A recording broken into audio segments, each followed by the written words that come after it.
is where I do my yoga. And I just want to say something about the yoga practice that I've been doing for over 50 years. I discovered yoga in the late 60s. I read a little book called Yoga for Women. And I was, at the time, had lived in Japan and was back in New York working as a photographer's assistant. And I was on my feet all day long and my back was aching.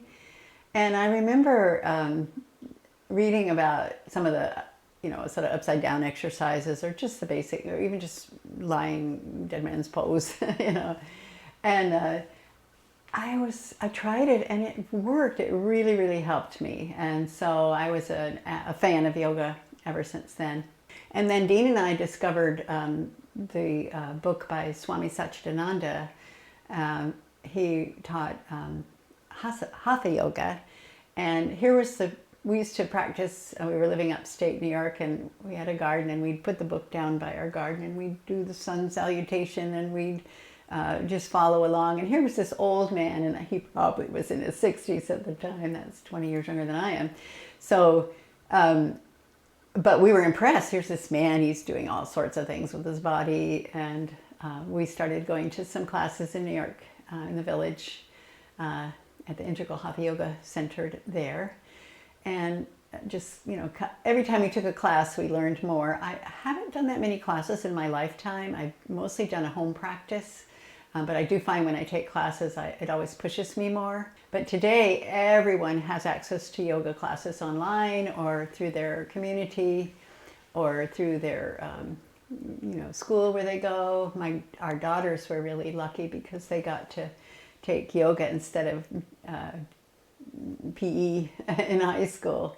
Apparently the teacher had been a football coach, and he'd had a terrible injury that put him out of work, but he healed himself through yoga, and he was able to get yoga as a class at that high school, which was really fortunate for my girls because they preferred doing that to sports and stuff.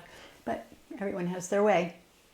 So yoga has been a godsend for me and for Dean and for our whole family.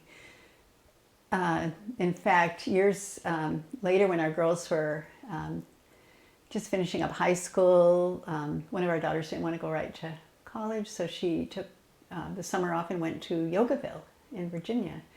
And that's the ashram that Swami Satchidananda set up many years ago. And I remember when she came back, she was so transformed. She had learned so much about the principles and practices that are natural in the yoga community, but they were the things that Dean and I had learned and taught our children.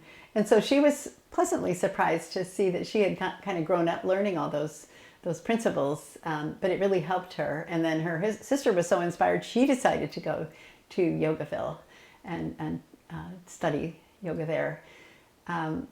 I call it spiritual finishing school because they really benefited so much from being with a group of people, learning from people who really knew what they were doing and well trained, many from India. One of the first kind of awarenesses Dean and I had was reading Autobiography of a Yogi, and that just kind of really expanded our awareness of what yoga can be and what the whole process is of meditation and that kind of thing. So we didn't think so much at the time about yoga being, yoga was so incredible. I have recently reread that book, and so is Dean rereading it now, because there's a lot of things that the human being and the human mind and the human body is capable of, but that we don't know how to do until we actually get trained or maybe have a guru or a teacher to help us. So we really were inspired by Yogananda's work, and I just want to point out that he especially brought yoga to America with his guru's blessing and encouragement to really help the people in the West understand the benefits and blessings of yoga. And so this was in like the early 1920s and 30s and 40s, and he lived through 1950s. And he really worked so hard. He traveled so many places and taught so many people about yoga and what it, how it can benefit us and how meditation can be so helpful in helping us to clear our minds from all the distractions of our daily lives, our busy lives, and all the negativity that comes along. So I just can't say enough about how important yoga has been in my life and my family's life.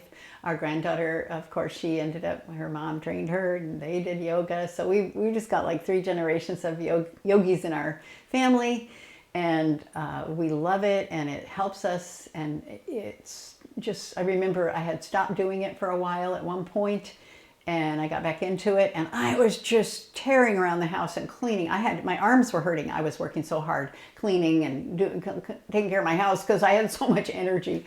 So you just want to balance everything out, and the most important thing to consider is the repetition of the practice, and to know that what you're doing is working for your body. The other thing about yoga is it's not competitive.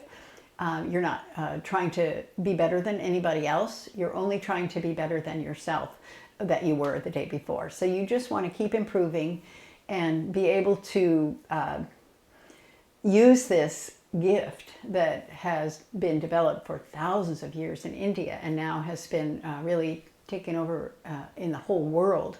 So many Westerners do teach yoga, and many Indians also teach, and people from all countries have become exposed to yoga.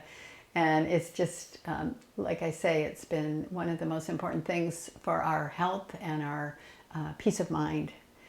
So blessings to you. Yoga means union. Yoga is a union. And what are we in union with? We're in union with the oneness, with the Creator, with the Great Spirit, with one another. And so oneness is also part of it. And when you start getting into understanding yoga, it's not a religious thing. You can be a Christian, a Buddhist, a Jewish person. You can, be a Muslim. You can do yoga. It isn't going to conflict with your own spiritual principles, but it will help you on the physical and also the spiritual and mental aspects of your being. So I hope you have already discovered yoga, and you will commit to continuing to make it a part of your daily life. And I encourage you not to wait for your once a week or every now and then yoga class, that you do yoga every day in your home, wherever you can set it up. And you may have seen some of my earlier videos of my sacred laundry room where I used to do my yoga. Now I get to do it out here on our beautiful sun porch. But it could be beside your bed. It could be just a little spot. A yoga mat. This is how big it is. It isn't very large. It's just big enough to stretch your body out. So if you have that much space in your home or in your yard, you can do yoga. So invest in a yoga mat or just a nice rug or towel, and do yoga every day, and be healthy and happier, and just more connected to the world, and be able to better function and fulfill your purpose and whatever your gifts are while you're here. We're here to do something meaningful, I believe. And yoga has just been such an important part of my life, and I hope it can be a part of your life too. And we look forward to hearing from you, and tune in to our website, soundings.com. Thank you for watching this video. Thank you for subscribing to Dean and Dudley Living Dreams, because we're going to be sharing a lot of the personal aspects of our lives and things that we have used, tools and techniques, and just so much that we've learned in our whole life that has helped us to live a life of meaning and purpose, of good relationships, success, prosperity, friendship. All those things come about by having a clear mind and having a healthy body. So may you be healthy, may your mind be clear, and namaste. I honor the light within you.